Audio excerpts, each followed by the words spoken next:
Calma, Deus está no controle. Existe uma frase que as pessoas dizem com tanta frequência que perdeu quase todo o peso que deveria ter. Você já ouviu ela? Já falou ela? Provavelmente já colocou ela num story, num quadro decorativo, numa capa de Bíblia. A frase é essa: Deus está no controle. E o problema não é a frase. A frase é verdadeira, é poderosa, é um dos alicerces da fé cristã. O problema é que a maioria das pessoas diz isso numa tarde de domingo, com o café quente na mão, e aí chega a segunda-feira com uma ligação inesperada, um resultado de exame, uma conta que não fecha, um relacionamento que desmorona, e essa mesma pessoa que declarou que Deus está no controle entra em colapso completo, como se nunca tivesse acreditado nisso. Porque tem uma diferença enorme entre confessar que Deus está no controle e viver como se isso fosse verdade, e é sobre essa diferença que eu preciso falar com você hoje. Deixa eu te contar sobre uma mulher chamada Eliane. Eliane tinha 48 anos, era enfermeira, havia passado a vida cuidando de pessoas em situações críticas. Ela sabia lidar com emergência, com pressão, com situações de risco. Profissionalmente, era a definição de alguém que mantém a calma quando os outros perdem. Era a referência de equilíbrio no setor onde trabalhava. As pessoas ao redor dela diziam: se a Eliane está tranquila, está tudo bem. Mas numa terça-feira de manhã, o telefone tocou. Era a escola do filho mais novo. Rafael, 17 anos, havia desmaiado durante a aula de educação física. Estava no pronto-socorro. Os médicos pediam que os responsáveis fossem imediatamente. Eliane saiu do hospital onde trabalhava para chegar no hospital onde o filho estava. E ela me contou que naquele trajeto de 12 minutos de carro, a mulher que mantinha a calma na emergência profissional entrou em um estado de pânico que ela não havia sentido em décadas. As mãos tremiam no volante, a respiração estava curta, a mente construía o pior cenário possível com uma velocidade e uma crueldade que ela não conseguia frear. E no meio daquele espiral de ansiedade, ela disse que algo aconteceu que ela não consegue explicar de outra forma a não ser como um ato do Espírito Santo. Uma frase surgiu na sua mente, clara e firme, como se alguém tivesse falado do banco de trás do carro. Eliane, eu já estou lá. Eu já estou lá.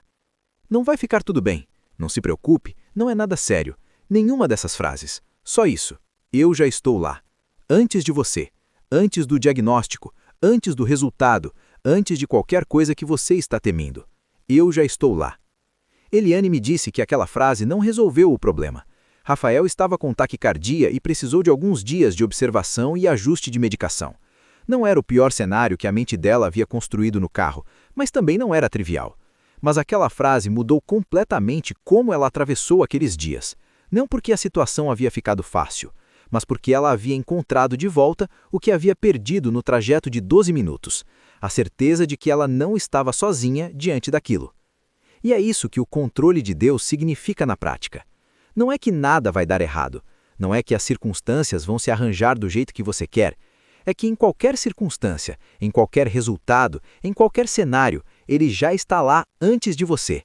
E Ele não está lá como observador passivo, está lá como Senhor, como aquele que conhece o fim desde o começo e que não se surpreende com nada do que te assusta. Isso é o que o livro de Jó nos ensina de uma forma que corta fundo. Nos primeiros 2 capítulos de Jó, a Bíblia nos dá acesso a uma cena que os personagens terrestres da história nunca veem. Uma conversa no trono de Deus, onde o inimigo pede permissão para atacar Jó e Deus estabelece os limites do que pode acontecer. Jó não sabe disso. Jó está no chão, no meio da dor, sem acesso à conversa que ocorreu nos bastidores. Ele não sabe que cada coisa que está acontecendo com ele está dentro de limites estabelecidos por Deus. Ele não sabe que o sofrimento tem borda, tem fronteira, tem um até onde que o inimigo não pode ultrapassar. E essa é a revelação que muda tudo para quem está no meio da tempestade. Você não tem acesso à conversa do trono. Você não vê os bastidores da sua própria história. Você não sabe o que Deus estabeleceu como limite para o que pode te atingir. Você não vê a mão de Deus segurando o que poderia ter sido pior e não foi. Mas o fato de você não ver não significa que não está acontecendo. Deus estar no controle não é uma declaração bonita para momento de paz. É uma realidade teológica que opera 24 horas por semana, 7 dias por semana, independente de como você está se sentindo, independente de quanto caos existe ao seu redor, e independente de quão fora de controle a sua situação parece. O Salmo 93, versículo 1 e 2, declara: O Senhor reina, está vestido de majestade, O Senhor está vestido e cingido de força. O mundo está firmado e não poderá mover-se. O teu trono está firme desde a antiguidade. Tu és desde a eternidade. O trono de Deus está firme. Não abalou quando seu diagnóstico chegou. Não tremeu quando a traição aconteceu. Não se moveu quando a empresa fechou. Ele está firme desde a eternidade, e vai estar firme, depois de tudo o que te assusta hoje tiver passado. E é a firmeza do trono dele que pode produzir a calma no seu coração. Mas eu preciso ser honesto sobre algo que as pessoas raramente dizem quando pregam sobre calma e sobre confiar em Deus. Calma não é ausência de sentimento. Eliane tremeu no carro, chorou no corredor do hospital. Ficou com o coração apertado durante os dias em que o filho estava internado. A calma que Deus oferece não é anestesia emocional, não é a suspensão da capacidade de sentir. É a presença de uma âncora que impede que o sentimento te arraste para um lugar de onde você não consegue voltar. Paulo descreve isso em Filipenses capítulo 4, versículos 6 e 7. Não andeis ansiosos por coisa alguma, antes em tudo, mediante oração e súplica, com ações de graça, fazei os vossos pedidos conhecidos diante de Deus, e a paz de Deus, que excede todo o entendimento, guardará os vossos corações e os vossos pensamentos em Cristo Jesus. Guardará é uma palavra militar. É a imagem de uma guarnição, de soldados postados em volta de algo precioso para protegê-lo de invasão. A paz de Deus não elimina a batalha, ela guarda o coração no meio da batalha. Ela impede que a ansiedade invada e ocupe o lugar que pertence à confiança. E Paulo escreve isso de dentro de uma prisão, não de dentro de um retiro espiritual com vista no mar, de dentro de uma cela. Ele havia sido preso, havia sido bancado, havia sofrido naufrágio, havia sido traído por pessoas em quem a confiava. E do meio de tudo isso, ele escreve sobre a paz que excede o entendimento. Porque essa paz não depende da circunstância, ela depende de quem está no controle da circunstância. Eliane ficou com o filho internado por 4 dias. Ela foi ao trabalho durante esses dias porque a vida não para, mas ela ia e voltava diferente de como havia ido na terça-feira de manhã.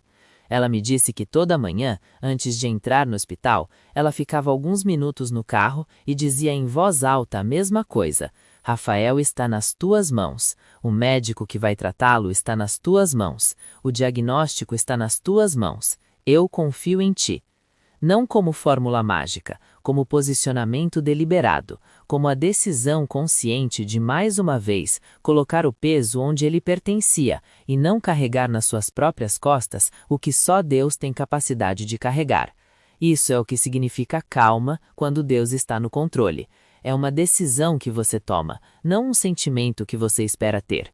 É a escolha repetida, às vezes várias vezes no mesmo dia, de devolver para Deus o que você tentou tomar para si ao tentar controlar o incontrolável. Porque a ansiedade, no fundo, é sempre uma tentativa de controle.